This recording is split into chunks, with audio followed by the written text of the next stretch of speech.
Hey, just coming today to let y'all know that I'm putting some tarot up and I'm fixing to do a tie-dye that I owe somebody. I had to get moved in because that crappy ass washer wouldn't spin out my tie-dyes, and then when I put them in the dryer, they'd fold together and the colors would transfer to the other side, so it was just crapping my tie-dye all to hell. But I'm fixing to get on that too. I got two tarots I've done this morning. One of them I don't know if I'll post. This kind of personal. Yeah, I'll probably post it. But anyway, I'm gonna get those up, and then I got some tie-dyes to do. I'm just gonna skip the patterns and the folds. I'm gonna come to you folded, and we're gonna dye it, and we're gonna talk about stupid shit. I don't know what we're gonna talk about yet. But I do need a little uplifting. My energy is funky. I don't know what's going on. The weather here is shitty. It's just, ugh. It's not really raining, but it's cloudy, and since I moved to the country, the internet just sucks here. If a cloud passes, then guess who's running on data? Me. I don't know what it is. I'm totally grateful for my place. Totally grateful. Totally grateful to be out of Gastonia because, ooh, it's nicknamed Little Chicago for a reason. It's hell to live there, but there's pride that comes with living there. Everybody asks me if it's such a shithole, why don't you leave? Because I survived it. That's why. I survived it. It tried to kill me over and over and over. That city did. Many different ways, man. My dumb ass, I can't count the ways. There's one neighborhood, I don't even know how the hell I made it out. Well, I do. It was my homeboys, John and Aldo and Dave. They, if it wasn't for them, I would totally be gone. Because I was put out on my own when I was 15. I already had a drug habit by then. So yeah. By 15, I started smoking weed when I was like 11 or 12. So by 15, I had already done acid, cocaine, weed, the opium, all kinds of shit, drinking. So it was not, the place was called, well, it's West Gastonia, which is the worst. And back in the 90s, it was the absolute worst. I grew up in a place called Jenkins Heights. And then when my mom kicked me out when I was 15, I moved with my homeboys, John and Aldo, who lived over on Scruggs. And if you've seen any of my previous little shows, you'll know that where I'm from, if your neighborhood has a nickname, it's the hood. I ain't never lived nowhere that don't have a nickname. I do now. I'm in Cherville. We just call it Cherville. But yeah, the last neighborhood I moved out of was Freaktown. And I've lived in them all. Elizabeth Lane, that's where my trailer was, and after I moved out, meth hit, so they renamed it Meth Hill, but it's cleaned up. Thankful for my friend Priscilla, boy, because that girl will run them off, and when I cleared out my trailer, that took out about 70% of them, but that damn COVID stop had me no choice. I just had to let them live there, and finally, I mean, the COVID was still on, but since the police had been there 52 times in a year, then they let me evict them. So, my homegirl's got a place to stay. It's not the best places, but it's a roof over her head till she can do better, and she has done. She's made miracles out of that place. I'm proud of her, and I'm happy for her. But, I can't deal with this Wi-Fi. I did thankfully opt not to get the Apple boxes for my cable. And if I had, I'd never have TV because the internet is always out. I don't know if I'm too far away from my, oh, I'm on now, so it would have made me a liar, but I don't know if I'm too far away from my box or what's going on. I don't know. All I know is the Wi-Fi just keeps on going in and out and in and out. And we'll get it straightened out. It'll be okay. But yeah, I definitely need an energy boost.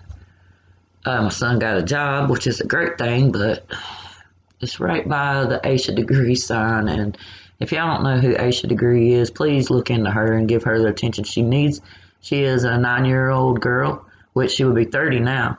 But when she was 9 years old on Valentine's of 2000, she went missing in the middle of the night. And passerbyers saw her on the road, and at 4 a.m. Didn't call the law until it showed up that she was missing. And I'm like, you see a 9-year-old walking in a thunderstorm, no power, the power's off, and you just drive on by. You don't say nothing. But that kind of gets my heart every day, passing that 4 times a day. It's at her church. There's 2 of them, actually. There's one billboard up at the last place she was seen by a truck driver. I think it was a Sundrop truck driver. Y'all probably don't know nothing about Sundrop, but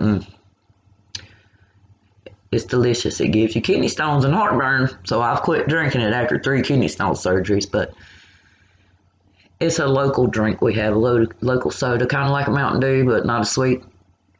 But there's a sign there, and there's one at her church, and my son just works right at the hill above her church, so that really gets me down. So if you don't know who Aisha Degree is, please Google her and give her the attention that she deserves. It breaks my heart. She breaks my heart. Always has.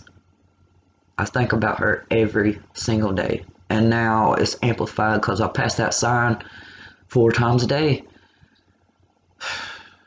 We need to find Aisha. We need to put Aisha somewhere that is suitable for her mother to visit her. Her mother does not need to honor her daughter on the side of the road at an intersection in public. There needs to be a private place to where they can remember this baby.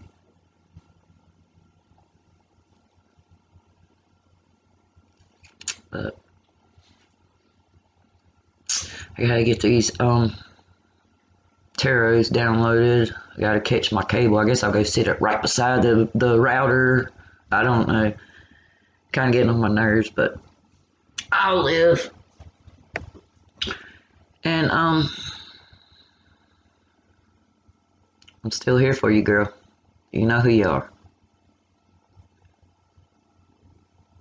I didn't want to cause you any more trouble, even though I know it's going to be trouble, but I wanted to give you some temporary peace.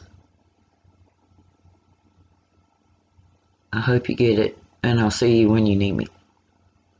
That's really got my heart broken too. But yeah, it's just like the saying goes, you can walk a horse to water, but you can't make him drink. And I tried real hard.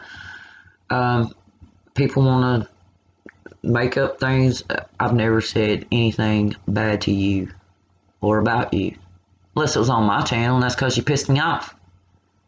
But no, your little buddies that send you your screenshots, you're doing it for nothing. I told her. I sent her a text, and I will show that to you, since you think you're doing her a great job by screenshotting me wherever I go. You're not doing anything, because I've already told her. I'm not a fake ass bitch.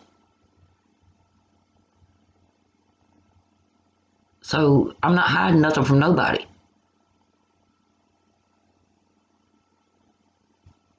So keep on screenshotting. She already knows. We've already had that discussion. See, like I told y'all, our friendship is not for show. The things we do, most of it you have no fucking idea about, because I don't go running my damn mouth and she don't neither. So you can like me or not, I don't care. But she's my girl, and I'll stand up for her whenever I need to, and against whoever I need to.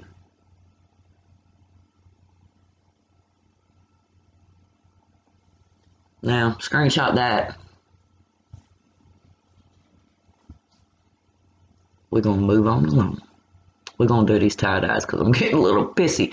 I don't understand why she's acting like she don't know what's up. I mean, she did admit that she knew what was up, but she didn't understand it. I made it fucking perfectly clear.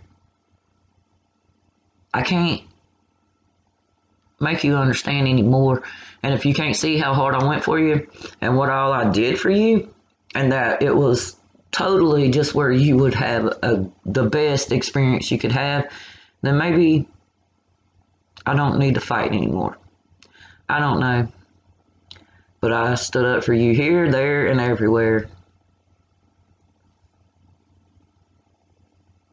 And I'm not trying to be rude or nothing, but some loyalty would be nice.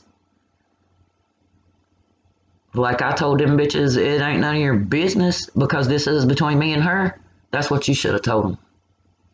You should have just said, look, I understand your concern, but this is between me and my friend.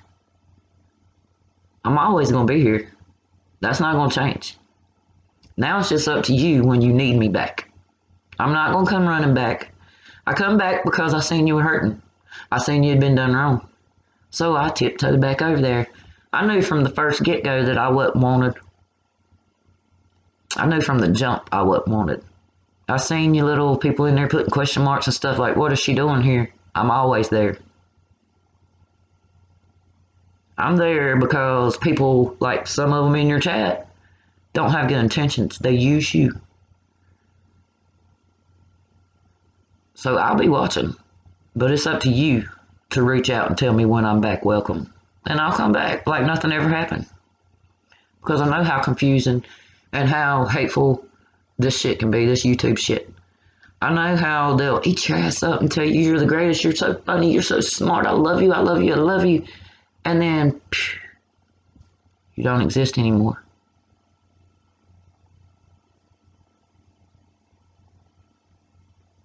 I wish you would use that intuition you have. I know you have it. I know you doubt some of these people. I know you're asking, why are they bringing that up? Why? I just got out of that. Why? It's because they don't want you out of it. They want you in it. I can't say no more than that. But I'm going to get off here and I'm going to do 2 tie-dyes because one's for my cousin Brittany. She has a dog that's probably like 16 years old, and she's having trouble. She might be fixing to lose her dog. So I'm going to make her a paw print, and I owe somebody a peace and love tie-dye. So when we come back, I already have them marked out and folded, and we'll just go to dyeing it. We'll talk about something ridiculous that happened, Lord. I'll muster something up. But right now I'm kind of sad. Maybe tie-dye will make me feel better. The tarot didn't make me feel better.